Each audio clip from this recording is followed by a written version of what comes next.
Quiero partir, ahí sí.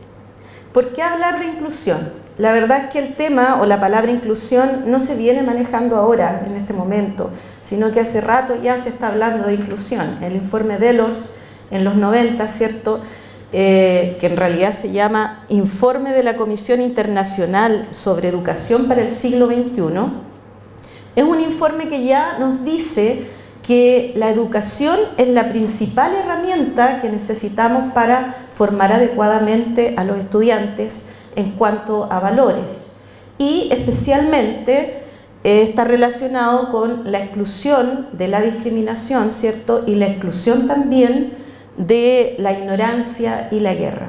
Eso es lo que prima y de lo cual se está trabajando y hablando hace bastante rato, no es un tema nuevo. ¿Qué es inclusión? La palabra inclusión en realidad es un sinónimo de respeto. Respeto a todas las personas que han sido discriminadas por su raza, ¿cierto?, por etnias minoritarias, minorías étnicas, porque tienen algún problema de discapacidad de cualquier índole y también de género. La inclusión no solamente habla de género. Hoy día, con los movimientos que existen, ¿cierto?, se menciona más lo que es la inclusión de género, pero la verdad, la inclusión abarca todo esto. La siguiente, por favor. Respecto a la inclusión de género, hoy día es necesario tomar algunos antecedentes, por ejemplo, la teoría queer, que está relacionada con lo que el movimiento hoy día también solicita, y lo queer es lo raro, ¿cierto? En un principio se usó este término para la homosexualidad, pero hoy día también acerca a todo lo que es transgénero. Y además, los feminicidios. La siguiente, por favor. Hoy día la ONU dice que en promedio 137 mujeres al día a nivel mundial son asesinadas, y generalmente esta situación está ocurriendo por personas que son cercanas, ¿cierto?, dentro de la familia o en los mismos hogares. Y ahí ustedes tienen un afiche, ¿cierto?, representativo del movimiento. La siguiente, por favor.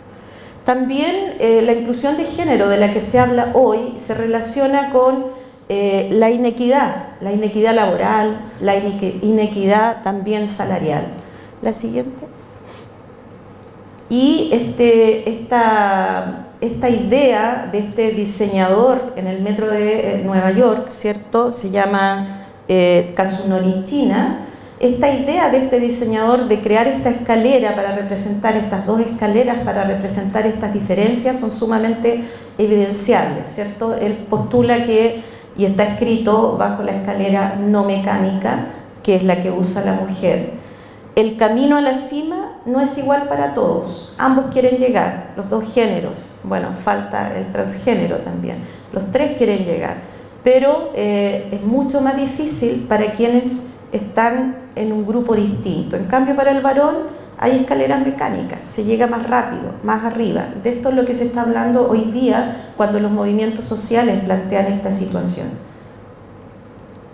¿Qué es el lenguaje? Porque mi tema está relacionado con el lenguaje inclusivo. El lenguaje lo define la RAE como la capacidad propia del ser humano para expresar pensamientos y emociones a través de las palabras. Esa es la definición que tenemos de diccionario. Pero el lenguaje además es el objeto que usa la lengua, ¿cierto?, para que los hablantes se expresen. El lenguaje es estudiado por una ciencia que se llama lingüística. Y esta ciencia, la lingüística, tiene varias ramas. Entre ellas está la semiótica, la gramática, la fonética, la fonología. La siguiente. ¿Y qué es la semiótica? ¿Y por qué apunto a ella? La semiótica tiene varias subdivisiones. La sintáctica, que seguramente en el colegio alguna vez los profesores de lenguaje les hablaron de ordenar las oraciones en sujetos, predicados, sustantivos, ¿cierto? A eso se dedica la sintáctica. En cambio, la semántica tiene que ver con los significados que nos aportan las palabras o algunas frases, ¿cierto? ¿Qué significado hay de fondo tras de ello? Y la pragmática, que es a la que me quiero referir, consiste en que estudia los fenómenos lingüísticos, pero cómo producen estos fenómenos lingüísticos efectos en la sociedad. Y de ahí entonces se relaciona con los actos de habla que viene ahora. Los actos de habla los plantea Austin en 1962, y también seguramente en el colegio ustedes le enseñaron el acto locutivo, ilocutivo, hiperlocutivo, que tal vez ya no recuerden, pero en la enseñanza media se enseña. ¿Qué quiere decir esto de actos de habla? Quiere decir que nosotros al hablar, al manifestarnos, comunicarnos de forma oral escrita, estamos expresando nuestro sentir y provocando efectos en el otro. El acto locutivo tiene que ver con simplemente expresar. Yo solo expreso algo. El ilocutivo, en cambio, tiene que ver con algo que va más allá. Está determinado por el modo en que nosotros lo usamos. Y entonces, en ese sentido, muchas veces ocupamos la comunicación no verbal, ¿verdad? El gesto, cuando le pedimos a alguien silencio, el dedo en la boca, por ejemplo, y a la vez después decimos lo que queremos expresar. Y el acto perlocutivo es el acto que produce efectos con lo que nosotros decimos y hacemos. Y es a eso también a lo que me quiero referir. Siguiente, por favor.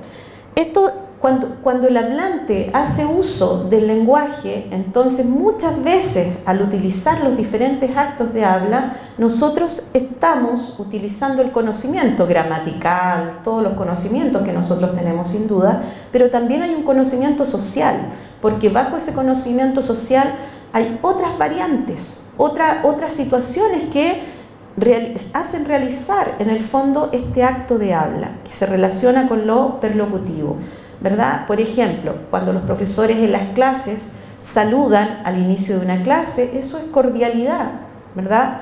Cuando se despide al final de la clase también tiene que ver con señales de cordialidad y respeto hacia sus estudiantes.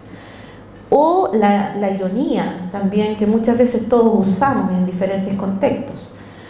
Los actos de habla, locutivo, ilocutivo, hiperlocutivo, al usar el lenguaje, muchas veces en el estado perlocutivo estamos provocando efectos sociales.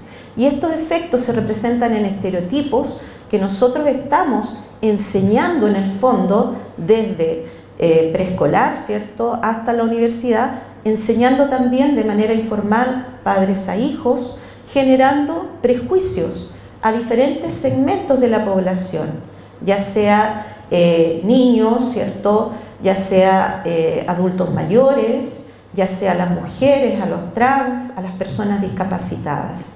La siguiente, por favor.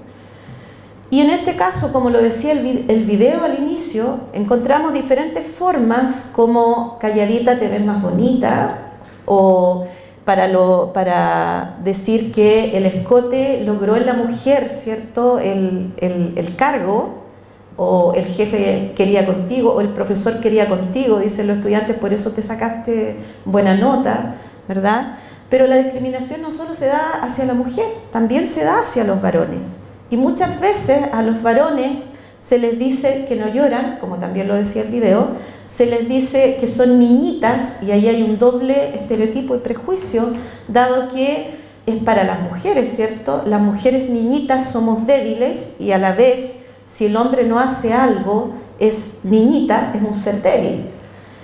El hombre ayuda en casa, cuando en realidad las tareas son repartidas, en fin. Los hombres deben pagar la cuenta en un restaurante, y no es así. La discriminación con este lenguaje que estamos usando, ¿cierto?, tiene que, de hecho está más bien generando estos estereotipos y estos prejuicios. La siguiente, por favor. Judith Butler, que es una estudiosa actual de cómo usamos el lenguaje, expresa que en relación a este acto perlocutivo, ella lo denomina performativo injurioso, asegura que todo discurso es potencialmente ofensivo. Todo discurso es potencialmente ofensivo. ¿Y por qué razón? Porque dice ella que cabe la posibilidad que el lenguaje que nosotros expresemos incite al odio. La siguiente, por favor. En este sentido, en esta imagen que apareció en el metro de Santiago el jueves de la semana pasada, no sé si la lograron ver o percibir porque la sacaron inmediatamente del metro, Dice, más long que la fila de extranjería. Entonces acá también hay una discriminación potente con el lenguaje. Hay un acto locutivo, el de decir, y hay un acto perlocutivo. O sea, esto provocó, de hecho, que el sindicato del metro pidiera retirar esa publicidad, que obviamente es ofensiva hacia los inmigrantes. La siguiente. Las víctimas de la dictadura, dijo el diputado Urrutia en abril de este año, las víctimas de la dictadura son terroristas, las víctimas de la dictadura y sus familiares son terroristas con aguinaldo. Esa fue la expresión del diputado Urrutia en abril de este año. O el cartel que está más a la izquierda, ¿cierto?, en donde aparece un zapato de mujer cercenando o haciendo pedazos a un hombre, partiéndolo, no en dos, pero haciéndole daño, ¿verdad? Que también es discriminación. ¿Por qué no decirlo? Es discriminación hacia los varones también. Muchas veces se cree que los varones no son creativos cuando pueden serlo. O el bus de la libertad, que se paseó por todo Chile, comenzó en España, ¿cierto?, que expresa ahí, los niños tienen pene, las niñas tienen vulva, que no te engañen, que no te engañen, sí, eso dice. Entonces también es una discriminación hacia la gente trans, hacia la gente que tiene otra forma de ver su sexualidad. El lenguaje entonces construye mundos, eso es real. Lo que las chicas postulan en esta manifestación de mayo del 2018 es real. El lenguaje construye mundos y provoca efectos, y eso es sumamente nocivo. Vygotsky, el año 87, señala que las palabras dan forma a ese sistema de signos que llamamos lenguaje, el cual, lejos de ser estático y universal, es dinámico, cambiante. Los lenguajes cambian, y eso se relaciona también con lo que las estudiantes en este movimiento están solicitando. Pero debemos considerar que además los cambios no son así, los cambios son lentos, ¿ya? Con el movimiento feminista se quiere visibilizar en el lenguaje aquello que no se visibiliza, que no está presente. Entonces, por eso solicitan la triplicación, no solo en este país, sino que este movimiento es a nivel mundial. La triplicación, es decir, agregar la E para representar a lo transexual, la X para incluirlos a todos y la arroba. Yo creo que todos saben eso, ¿verdad? Y también hacen alusión al genérico. Las últimas tendencias en política y periodismo hablan hoy día. Por ejemplo, Viviana Ido, ex ministra española, pronuncia en un discurso miembros y miembras. Irene Montero, parlamentaria española, portavoz y portavoza, para incluir a la mujer.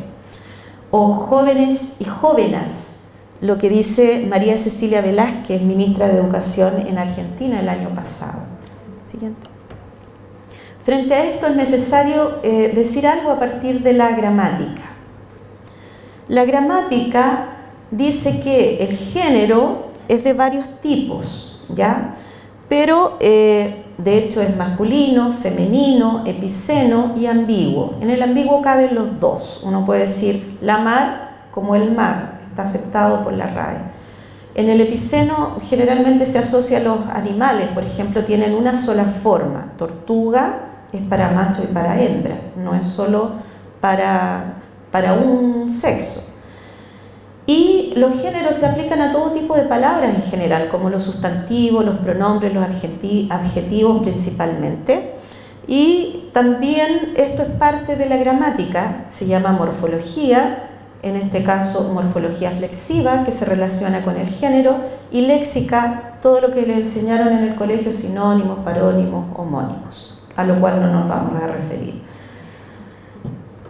Y también en cuanto al genérico, que es lo que postulan las estudiantes, ¿cierto?, con la movilización, porque no están de acuerdo con el genérico, puesto que dicen que el genérico incluye solo lo masculino, debemos aclarar también que las palabras femeninas y masculinas se terminan en A para femeninas y se terminan en O para masculinas, eso es real, ¿cierto? Entonces, encontramos palabras como pala, que es femenina, y encontramos palabras como, a ver, no se me ocurre ninguna en este minuto, como auto, tan simple como eso, ¿ya? Y entonces postulan en el movimiento que lo genérico postula solo a lo masculino, pero no es así, porque en realidad las palabras en femenino y masculino tienen diferentes formaciones. Lo genérico, además, no es solamente aquello que incluye a hombre-mujer, como sucede en la oración. El gato es un buen animal de compañía, gato para hembra y para macho, ¿verdad? Eso es lo genérico. Lorena, por favor. Lo genérico también tiene que ver con otro tipo de palabras, como los verbos. Si ustedes se fijan en esas oraciones, la palabra escribe, que es una acción, es un verbo, en diferentes contextos va a perder su forma de presente. En la primera está funcionando como presente. En la segunda está funcionando, teniendo el mismo formato, la misma adecuación, funciona en pasado. Y en la tercera, en cambio, tiene un presente continuo, es una acción que continúa, ya teniendo la misma forma, y eso también es genérico. Es decir, lo genérico no tiene únicamente que ver con lo masculino, ¿cierto?, que universaliza todos los géneros. Entonces, podemos decir que es necesario decir portavoz, portavoza, miembros y miembras. Vamos a ver por qué no. Gramaticalmente los géneros se usan de la siguiente manera, como les explicaba. Por ejemplo, terminados en A, ya lo vimos, pala, terminado en O, fuego. Pero también hay palabras terminadas en consonante que igualmente me dan el femenino. Por ejemplo, flor, tortícolis, para femenino, y terminadas en consonante para masculino, fénix, hábitat, reloj. Y son masculinas, decimos el reloj, ¿verdad? Y también hay palabras que terminan en otras vocales como I, E, U, que pasan a ser femeninas como también masculinas. Entonces tenemos para femenino la urí, la serie, la tribu, y para masculino tenemos el alelí, el héroe, el ímpetu. También hay palabras que, estando terminadas en A, son masculinas y viceversa. Por ejemplo, en femenino, la libido es femenina, pero termina en O. Y en masculino, el aroma es masculina, pero termina en A. Se contrapone, ¿verdad? La siguiente. Desde el 2010, y hay mucha gente que no lo sabe, la RAE, y no lo quitó con el nuevo documento que sacó, la RAE identifica que para profesiones y para cargos debe instituirse que va el femenino. Entonces, no es incorrecto decir desde la RAE presidenta, jequesa, porque existe jequesa, el femenino de jeque. No es incorrecto desde el 2010 que nuestros títulos sean en femenino, profesora, mi título es profesor, yo le agregué la A. Y el título de algunos me imagino que también van a ser licenciados, no licenciadas.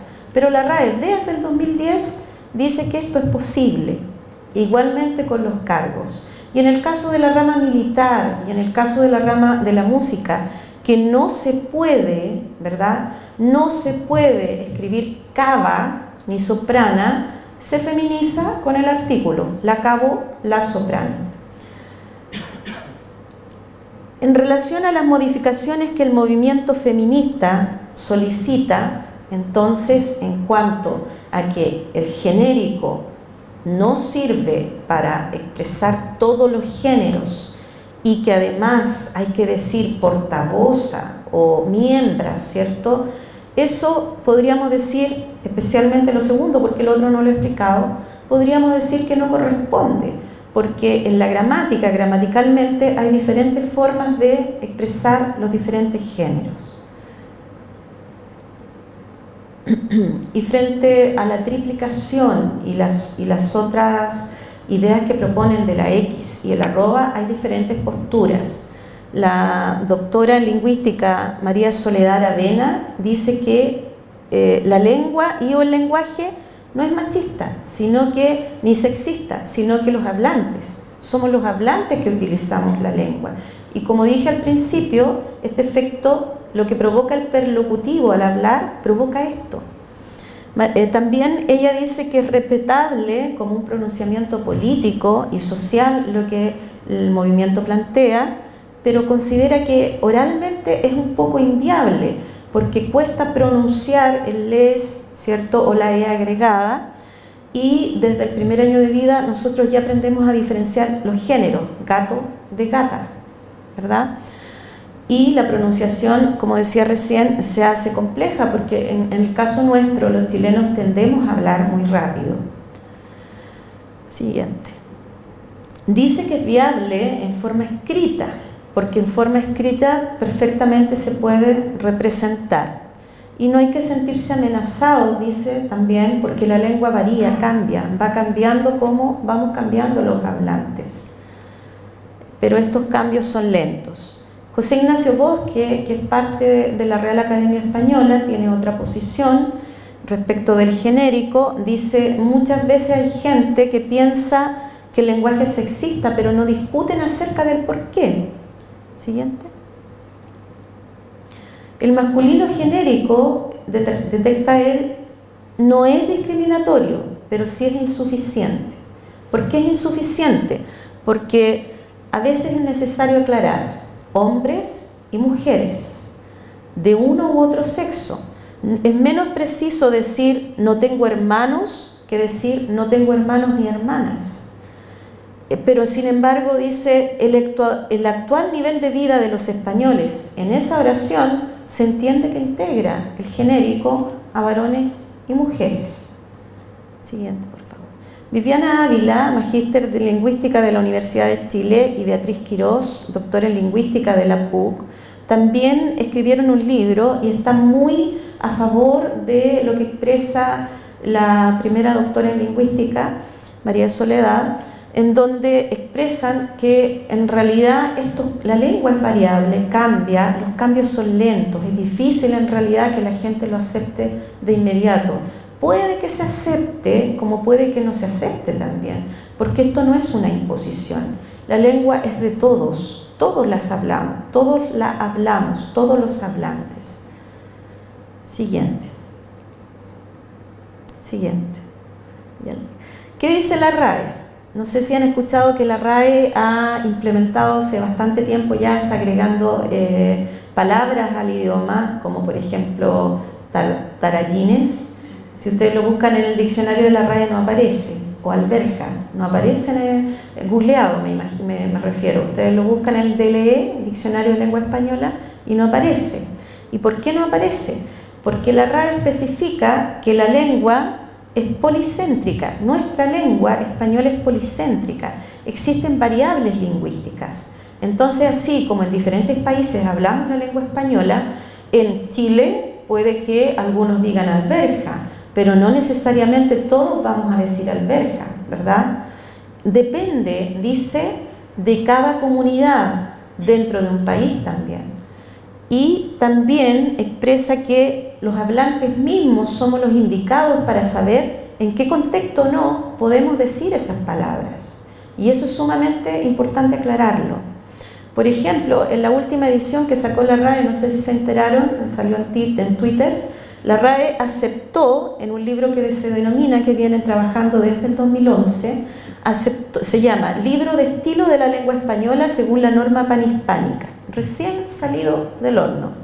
Expresa que hoy día, porque usamos muchos términos tecnológicos, ahora se castellanizan. Entonces es posible que nosotros digamos WhatsApp, no WhatsApp, ¿cierto? YouTuber, no escribirlo en inglés, YouTuber. La que era hacker con H con J, hacker, porque nuestro sonido de la H tiene similitud. Te quiero mucho, expresado con esa acopocación. Saludos con el número incluido, y acepta que se use el signo de interrogación y de exclamación final, solo final, ¿ya? Eso es lo que aceptó ahora, en este minuto, la RAE. Pero ¿qué pasa? Si bien estos usos son aceptados por la RAE lo acabo de explicar, dice que cada hablante debe determinar en qué contexto los usa, dependen de eso, dependen del contexto. Entonces, en nuestra universidad o en las universidades en general, el contexto académico es distinto, Por lo tanto, no podemos usarla si hacemos una investigación, sin duda. Ojalá si mandamos un correo electrónico a un estudiante tampoco usarlo, porque lo que se representa, lo que se trabaja más bien en la academia es el registro culto formal. Cuando nosotros vamos a una fiesta de gala, nos ponemos el mejor trajecito, ¿verdad? ¿Cierto? Entonces, lo mismo pasa con el lenguaje. No podemos ir con el vestido más feo o el traje más feo cuando vamos a una ocasión especial. Y en este sentido hay que hacer hincapié en esto. Lo mismo lo que se refiere al lenguaje inclusivo de género no binario. Lo binario es hombre-mujer. Lo no binario es lo que reclaman en el movimiento, ¿cierto? Que se visibilice a todos los géneros. En el lenguaje inclusivo no binario también lo pueden usar en un contexto coloquial, nadie se los prohíbe, pero en el discurso académico, registro culto formal es lo que se pide. Por lo tanto, es importante que eso quede bastante claro. Nosotros debemos definir los contextos a través de los cuales hablamos. La RAE, en este libro que les mencioné, que salió esta semana, el viernes pasado, no acepta de ninguna manera el lenguaje binario inclusivo, y ahí también hay un tema político, es como la respuesta en el fondo a lo que plantea el movimiento, ¿cierto? No lo aceptamos de ninguna manera. Sin embargo, acepta lo otro. Pero igualmente hay harto trabajo para la RAE todavía, porque si buscamos en el diccionario, ustedes ponen en el DLE mundana, ese es el significado que tiene y es discriminatorio. Mujer pública, ramera. Si buscan mujer de gobierno con toda la expresión, criada que tiene a su cargo el gobierno económico de la casa. ¿Se fijan? Entonces todavía hay mucho que decir al respecto. Adelante. Si bien el lenguaje inclusivo no binario no se acepta en la academia, es muy relevante ser respetuosos con el lenguaje, ¿ya? Porque una cosa es que no usemos la triplicación, ¿verdad? Que no usemos el arroba en la academia, que no usemos la X en la academia, pero hay una cuestión que es sumamente importante y que ojalá se entienda y se ejecute, porque no se está haciendo, y que tiene que ver con lo que dije al principio. Inclusión es igual a respeto. El respeto con las palabras también se puede dar, también puede ocurrir, y hay varios casos. Yo preparé un acopio de varias guías de lenguaje inclusivo y en ellas, por ejemplo, aparece, en vez de decir aquellos, que es genérico, aquellos que asistieron a clases, podemos perfectamente decir quiénes asistieron a clase, y ahí cabemos todos. Entonces es importante hacer esa diferenciación. Para investigaciones de las normas APA también existen, están agregadas a esta guía que preparé. Es importante que cuando investigamos comencemos las tablas, las gráficas, por la muestra mayor, independiente sea hombre o mujer, ¿ya? Partamos por las mujeres, si la muestra mayor es de mujeres. Partamos por varones en la gráfica, si la muestra mayor es de varones. No se trata de que el hombre esté abajo que la mujer, es equiparar. Esa es la idea. Evitar eufemismos para personas discapacitadas, por ejemplo, persona especial, ¿cierto? Persona minusválida, minorías sexuales se les denomina también. Y también usar un vocabulario específico, ya preciso. Seres humanos en vez de hombres dictaminan las normas APA, ¿no? Ya, en vez de decir hombres, hablando de la humanidad, seres humanos, humanidad, etc. Y ahí cabemos todos. Personas con síndrome de personalidad limítrofe es mejor que personas limítrofes. Y no es respetuoso en investigaciones agregar el estado civil, el sexo, la raza, la etnia, si no es necesaria para la investigación. Evitar el uso, muchas veces se usa en estudios sociales la palabra incapaz. Evitar esa palabra, dicen las normas APA. En vez de decir 20 de los participantes fueron incapaces de terminar el examen, lo ideal es 20 de los participantes no terminaron el examen, hacer que el verbo pase a negativo y no agregar ese adjetivo que igualmente es discriminatorio. Finalmente, es importante decir de esta presentación que la solicitud que hacen los estudiantes y las estudiantes y en este movimiento, ¿verdad?, de mayo de 2018 no es inválido, es algo que tiene razón de ser, porque detrás de esto hay una construcción social que se requiere. Pero estos cambios no nos pueden ser impuestos en cuanto al lenguaje. Sí es viable y es posible que se realice, pero en un contexto coloquial, no en el académico. Y mientras no se fijen estos cambios, nosotros tenemos que seguir con el registro culto formal, así como no usamos la palabra alberja, ¿verdad?, ni usamos los signos uno solo de interrogación, tampoco podemos usarlo en la escritura académica que es formal. El acto performativo que nosotros usamos a diario es nefasto muchas veces por cómo decimos las cosas, ¿verdad?, y los efectos que esto provocan. Debemos educar en base al respeto, lo acaba de decir la vicerrectora de pregrado, el respeto es lo fundamental. Enseñar a no discriminar y no utilizar un lenguaje ofensivo. Muchas veces este lenguaje incita al odio, ya lo hemos visto en los ejemplos. El lenguaje construye realidades. Muchas gracias.